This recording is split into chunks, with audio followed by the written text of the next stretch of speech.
அதிமுகவின் முதற்கட்ட வேட்பாளர் பட்டியல் நேத்து வெளியாயிருச்சு. கூட்டணி கட்சிகளுக்கான தொகுதிகள் எது எது அப்படிங்கிறதையும் வெளிப்படையா அறிவிச்சிட்டாரு எடப்பாடி பழனிசாமி. முதல் நாள் பிரச்சாரத்தையும் மயிலாப்பூர்ல இருந்து தொடங்கிட்டாரு. ஆனால் கூட்டணி கட்சிகளுக்கு அவர் ஒதுக்கி இருக்கக்கூடிய இடங்கள் பேசு பொருளாக மாறி இருக்கிறது. முதல்ல பெரம்பூர் விஜய் நிற்கக்கூடிய தொகுதி. விஜய் தான் நிக்க போறாருன்னு விஜயை தவிர மற்ற எல்லாருமே தாவேக்கால சொல்லிட்டாங்க. ஆனால் அந்த தொகுதியில் அதிமுக யாரை முன்னிறுத்தி இருக்கிறது அப்படின்னு பார்க்கும்போது அதிமுக அந்த தொகுதியில போட்டியிடவே இல்லை. அந்த இடத்த பாமகவுக்கு கொடுத்திருக்காங்க. குறைந்தபட்ச அரசியல் புரிதல் இருப்பவர்களுக்கு கூட நல்லாவே தெரியும் பெரம்பூர்ல பாமகவுடைய நிலை என்ன அப்படின்னு. அப்படி இருக்கும்போது ஏன் அந்த தொகுதி பாமகவுக்கு கொடுக்கப்பட்டது? அதிமுக விஜயை எதிர்த்து போட்டியிட விரும்பலையா? இதன் மூலமா எடப்பாடி பழனிசாமி என்ன மெசேஜ் சொல்ல வராரு அப்படின்ற பல கேள்விகள் முன் வருது. ஏன்னா திமுக அதிமுகவுக்கு அடுத்தபடியாக இன்னைக்கு தாவேகாவினுடைய ஆதரவு தளம் அப்படிங்கிறது அதிகமா இருப்பதாக கருத்து கணிப்புகள்ல வெளியாகுது. பொதுவா இன்னைக்கு விஜய் போகக்கூடிய இடங்கள்ல இருக்கிற ஆதரவுன்னு எல்லா இடத்துலயுமே அவருக்கு ஒரு செல்வாக்கு இருப்பதாக சொல்லப்படுது. நாம் தமிழர் கட்சியும் களத்துல இருக்காங்க, அவங்களுக்கான வாக்கு வங்கியும் இருக்கு. இருந்தாலும் அதிமுகவுக்கு ஒரு பெரிய சேலஞ்சரா இருக்க போறதே தாவேகாவும் விஜயும் தான் அப்படிங்கிற ஒரு பார்வை இருக்கு.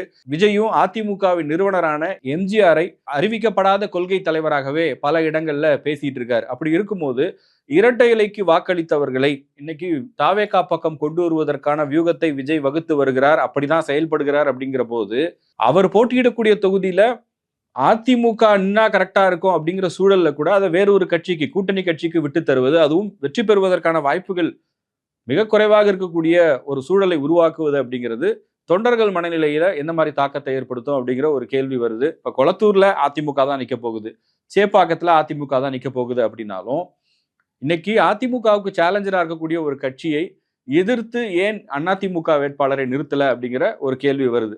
இதுல பல காரணங்கள் சொல்றாங்க. பட் அதிமுக காரங்க இதை எப்படி எடுத்துப்பாங்க அப்படிங்கிற கேள்வியும் வருது. அடுத்ததாக திமுகல இன்னைக்கு சிட்டிங் மினிஸ்டர்ஸா இருக்கக்கூடிய பலருடைய தொகுதியில அதிமுக நேரடியா வேட்பாளர்களை நிறுத்தல. அங்க எல்லாம் கூட்டணி கட்சிகளுக்கு இடங்களை ஒதுக்கி இருக்கிறாங்க. அதுவும் கூட்டணி கட்சிகளுக்கு அதை கொடுத்திருக்கிறத பார்க்கும்போது மிக பலவீனமான வேட்பாளர்களை அவர்கள் நிறுத்துவதற்கான வாய்ப்பு இருக்கு. பிரபலமாகாத சின்னங்களை அங்க போய் கொண்டு போய் நிறுத்துவாங்க. இப்படி பல சிக்கல்கள் இருக்கக்கூடிய சூழல்ல ஆளுங்கட்சியின் அமைச்சர்களை வீழ்த்தணும் அப்படிங்கிற எண்ணமே அதிமுகவுக்கு இல்லையா?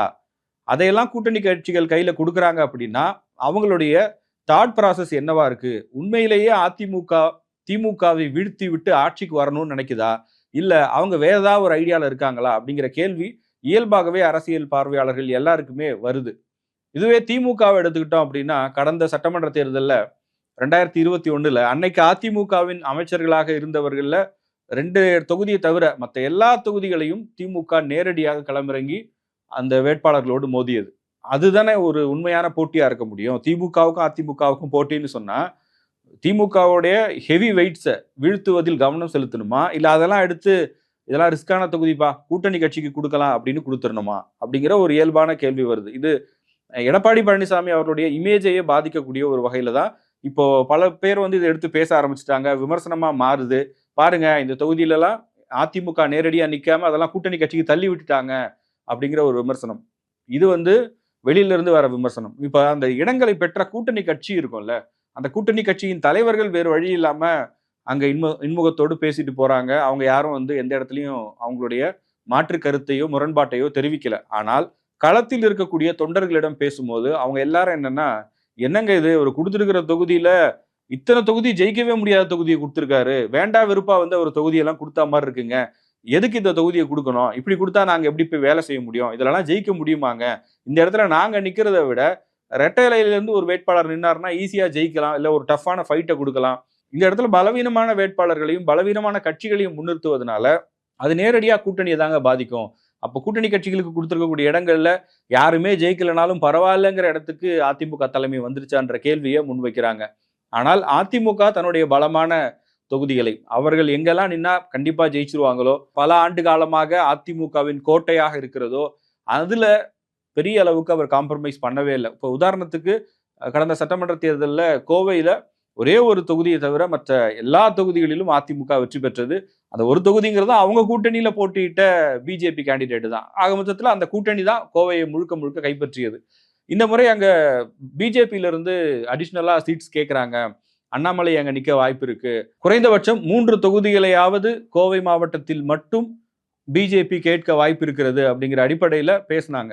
ஆனால் அதுல உறுதியாக இருந்து போன முறை ஒரு சீட்டு கொடுத்தோம், அதே மாதிரி இந்த முறை ஒரு தொகுதி மட்டும்தான் தர முடியும்னு சொல்லி பிஜேபிக்கு ஒரு சீட்டை மட்டும் கொடுத்துட்டு மீதம் இருக்கக்கூடிய சட்டமன்ற தொகுதிகளில் அதிமுக நேரடியாக களம் காணவிருக்கிறது. அப்போ இந்த இடத்துல எவ்வளவு உறுதியோடு அதிமுக இருந்திருக்கிறது. எடப்பாடி பழனிசாமியும் அந்த இடத்துல காம்ப்ரமைஸே பண்ணல. பிஜேபி எவ்வளவு மல்லு கட்டியிருப்பாங்க அந்த இடத்துல அவங்களுக்கு சீட் வேணும்னு. அவங்களுக்கு முடியவே முடியாதுன்னு சொல்லி உறுதியா இருந்து அந்த இடங்களை ரீடைன் பண்ணியிருக்காரு.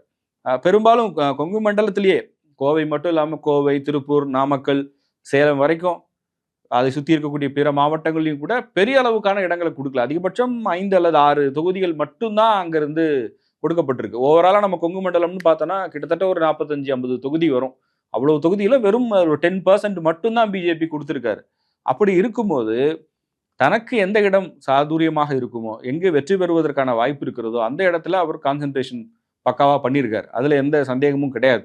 அந்த இடத்துல உறுதிமிக்க ஒருவராகவே தன்னுடைய தொண்டர்களுக்கு அவர் மெசேஜ் கொடுத்திருக்காரு. ஆனால் அந்த உறுதிப்பாடு ஏன் மற்ற இடங்கள்ல இல்ல?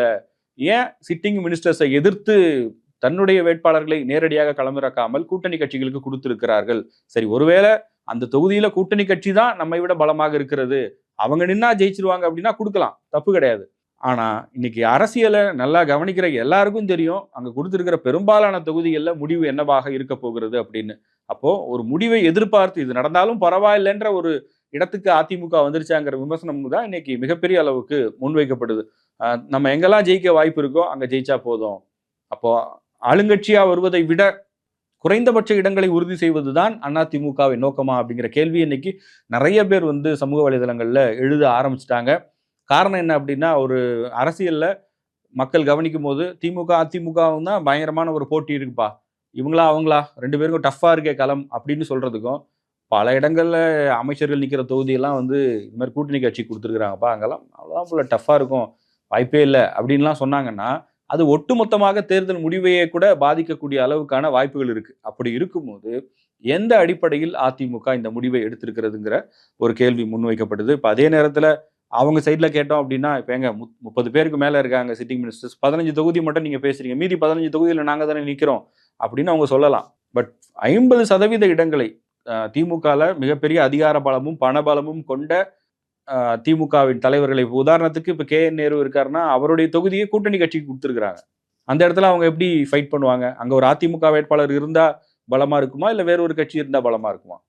அதே போல TRB ராஜா அவருடைய தொகுதியை ஒரு கூட்டணி கட்சிக்கு கொடுத்துருக்குறாங்க.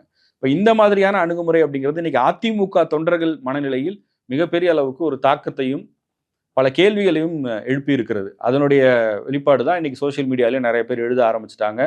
இது எந்த மாதிரியான தாக்கம் ஏற்பட போகுது, அடுத்தடுத்து வேட்பாளர் பட்டியல் வரும்போது எப்படிப்பட்ட கேண்டிடேட்ஸை இறக்க போறாங்க அப்படிங்கிறதெல்லாம் பொறுத்து தான் அது தேர்தலில் முழுமையாக தெரிய வரும். உங்களுடைய கருத்து என்ன? அதிமுக எடுத்திருக்கிற இந்த முடிவு அந்த கட்சியின் வளர்ச்சிக்கு உதவுமா, இல்லை பின்னடைவை ஏற்படுத்துமா அப்படிங்கிறத மறக்காம கமெண்ட் செக்ஷன்ல சொல்லுங்க.